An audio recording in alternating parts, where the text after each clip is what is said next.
Class. आज हम आपका नया टॉपिक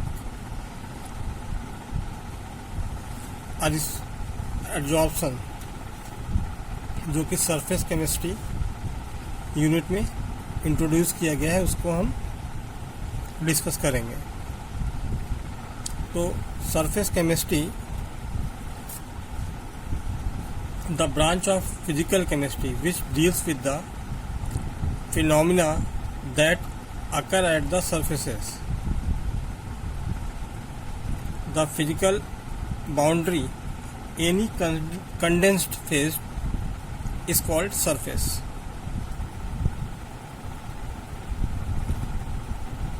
तो उसमें फर्स्ट पोर्शन है एडजॉर्प्शन। तो this term was firstly used by Kesar, but this term was derived from sorbet.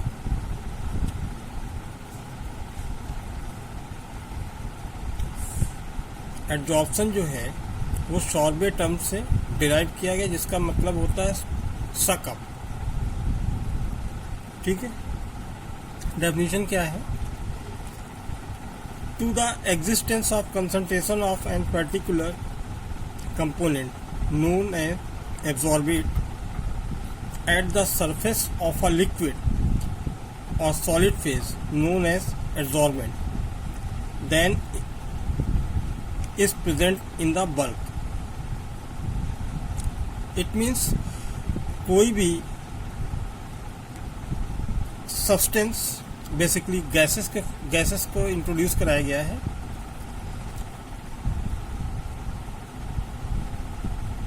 जो कि सरफेस पे ज़्यादा एड्जॉर्ब हो जाती है rather then in the bulk. यानी बल्क कह सकते हो कि बहुत ही घना पार्ट, ठीक है, या इंटरनल पार्ट, राइट, या स्थूल, इसको अगर शुद्ध हिंदी देखिए स्थूल, ठीक है। तो सरफेस पे किसी भी कंपाउंड का एडजॉर्प्शन या सकिंग, और जो सब्सटेंस होगा या कंपोनेंट होगा उसे हम एडजॉर्बेट कहेंगे। और जिस सरफेस पे वो सरफेस लिक्विड या सॉलिड का होगा उसे हम एडजॉर्बेंट कहते हैं। और ये सरफेस पे एडजॉर्बेट बहुत इजीली वे में हो जाता है, ठीक। सो ये एडजॉर्प्शन और एब्जॉर्प्शन में कुछ जो है, और जबकि एब्जॉर्प्शन जो है बल्क में होता है और एडजॉर्प्शन एक सरफेस फिनोमिना है, राइट। तो bulk phenomena it means surface as well as internal areas and adsorption only at the surface. तो ये इसमें कुछ डिफरेंसेस हैं बेटा, पढ़ो। अगर कहीं पे कोई डाउट हो रहा है तो आप उसको जरूर से जरूर हमसे डिस्कस कर सकते हो, राइट। बहुत सारे एग्जांपल्स हैं इसके, लाइक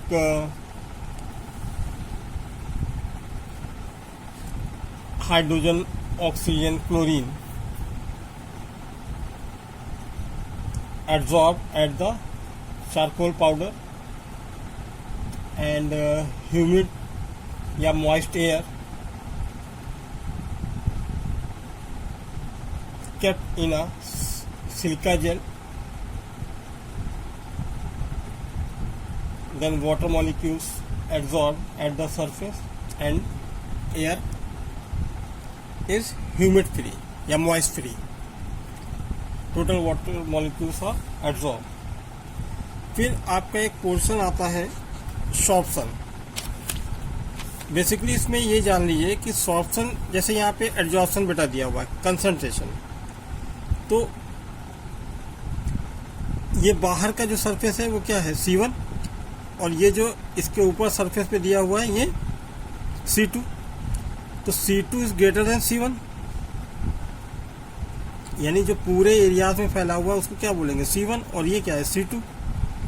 तो यहाँ पे देखा जाए तो C2 और C2 is greater than C1, यानी कंसंट्रेशन जब इसकी ज़्यादा होगी तो इस सरफेस पे ज़्यादा एब्जॉर्ब हो जाएगी। इस पोर्शन को क्या बोलते हैं, एब्जॉर्प्शन। अगर ये इंटरनली भी हो तो इसे हम अब्जॉर्प्शन बोलेंगे, यानी एब्जॉर्ब्स, ठीक है, सरफेस पे भी होगा और इंटरनली होगा।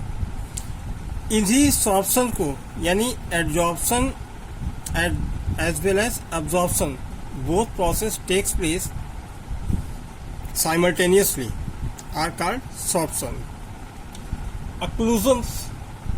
अक्लूजन्स जो टर्म है, इसमें इसको ग्राहम ने दिया था बेटा, ठीक है।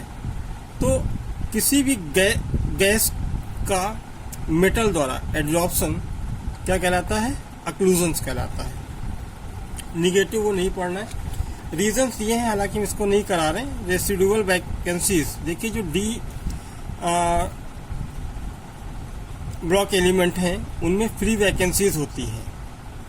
तो ये फ्री वैकेंसीज जो हैं, या वैलेंसीज कह लो, ठीक है ना, ये इसको किसी भी गैस को अपनी ओर अट्रैक्ट कर सकती हैं। ये इसकी मैकेनिज्म है, बट ये इतना इम्पोर्टेंट नहीं है, पूछा भी ये ऑलमोस्ट नहीं गया है, तो इसकी इम्पोर्टेंस इतनी नहीं है। टाइप्स ऑफ एब्जॉर्प्शन, तो टाइप्स ऑफ एब्जॉर्प्शन में दो तरह के हैं, physical and chemical.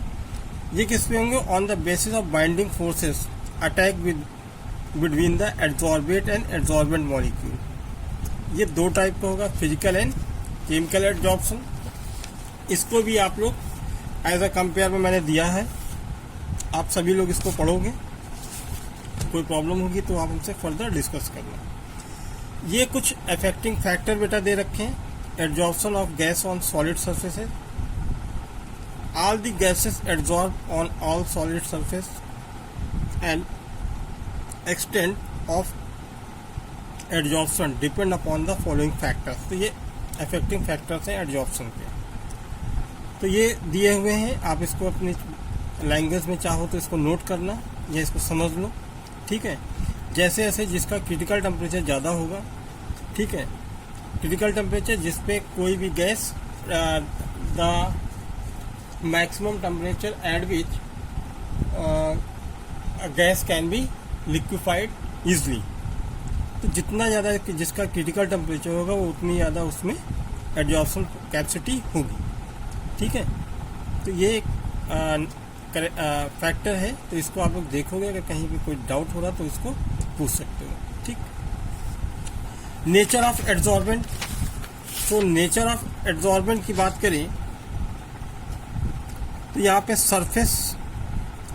a surface with more residual forces will have higher absorptive capacity due to presence of incomplete d subshell। तो क्या अनपेयर्ड इलेक्ट्रॉन होंगे वो पेयर अप होना चाहेंगे, इस वजह से जो डी सबसेल होती है क्योंकि उनका high charge by size ratio होता है। तो डी ब्लॉक एलिमेंट्स और metals are good absorbent, right. Other common surfaces used for absorption, that is adsorbent, are charcoal, silica gel, aluminium oxide, etc. so many और, ठीक है। Surface area जितना जिसका ज़्यादा एब्जॉर्बेंट का, ठीक है, एब्जॉर्बेंट यानी जो डी ब्लॉक एलिमेंट्स होंगे तो उसमें एब्जॉर्बिव कैपेसिटी ज़्यादा होगी क्योंकि उसका सरफेस एरिया ज़्यादा होगा। Total surface area of 1 gram absorbent is called, यानी इसमें अगर हम देख लें कि 1 ग्राम एब्जॉर्बेंट का जो टोटल सरफेस एरिया होगा उसे हम क्या बोलते हैं, specific surface area. Temperature the effect of temperature, तो बेसिकली इसको यूँ समझ लेते हैं कि जो टेम्परेचर की हम बात कर रहे हैं एब्जॉर्प्शन के लिए, ठीक है ना। तो पहले जो फिजिकल और केमिकल एब्जॉर्प्शन है, ठीक है ना। तो फिजिकल एब्जॉर्प्शन में अगर देखें